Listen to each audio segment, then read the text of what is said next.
Takip. Kudas. Kudas brand nyo na lang. So ito na mga kapatid, ganun lang po kasimple ang pagre-repack. Pwede na naman natin siyang magamit. Ayan, walang kaalog-alog.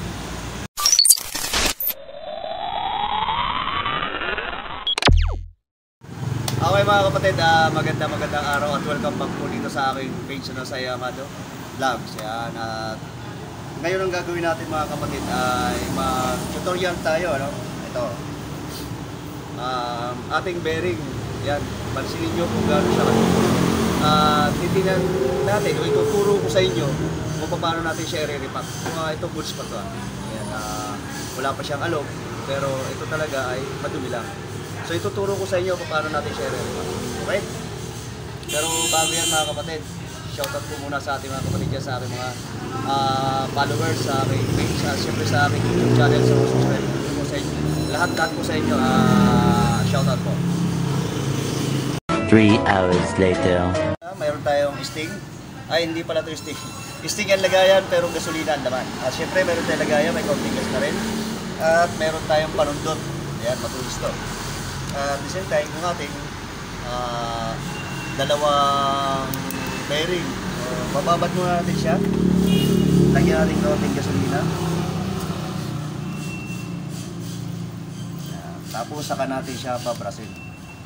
Para mas maganda, no?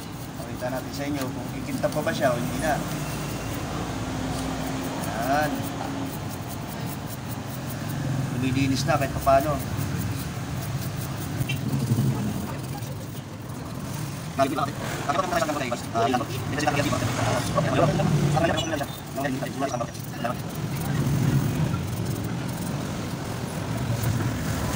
Okay, try natin yung gagalaw na naman. Oh, ayan na. Diba? Kanina, stuck up siya, di umiikot. Pero ngayon, nahugasan natin ng gas. Okay na siya. Okay, at pagka nahugasan na natin siya ng ganyan mga kapatid, baklasin naman natin yung kanyang cover. Kasi ito tinatawag na self-bearing, no? Silyado kasi. Ayan, so ang laman niya is puro palawag na. Try na naman natin siya baklasin. Tapos bugahan natin ang hangin.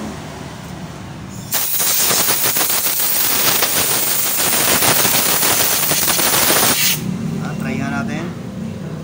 Okay, goods na naman siya. So ibabaduli natin dito para maano pa siya ng gasolina.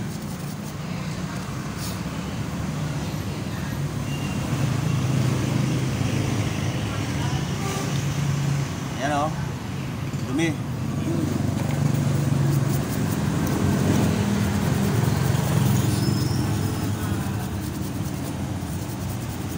Tuloy-tuloy ito. Okay. Stop muna, tatapon muna natin ang ating 2,000 years later. Ayan na, mga kapatid.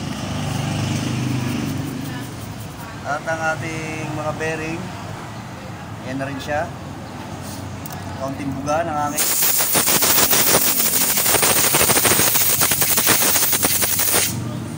Tingikot. So goods na.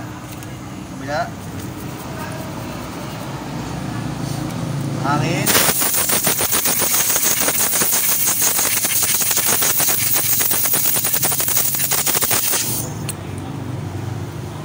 Punasan natin ng basahan para medyo kuminis-kinis.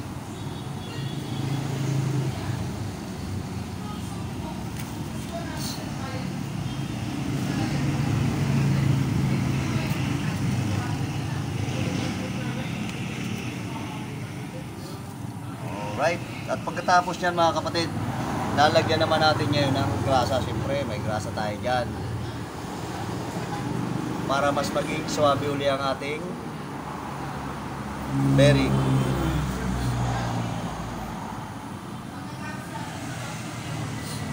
Ganyan lang po mga kapatid ang pagre-repack ng bearing. Kahit kayo, kayang-kaya nyo, DIY lang. Yan.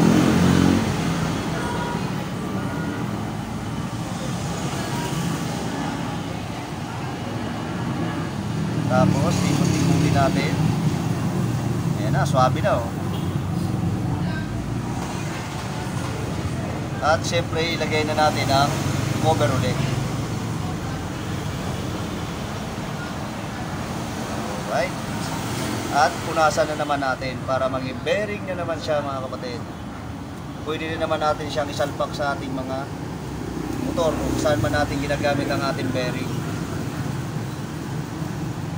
Mekos-mekos lang yan mga kapatid.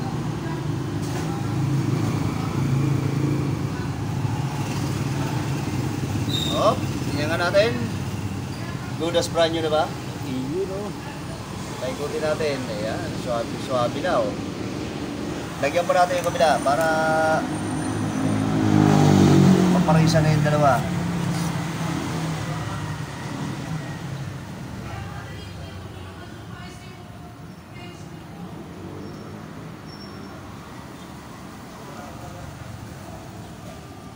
Masyadong naglalawa, baka naman punong-puno ang gagawin nyo, masyado. Nakakasira ng buhay ang grasa. Lalo kapag nasisingot. Over, takip. Punas. Good as brand new na naman ang ating bearing. Tapos, isin.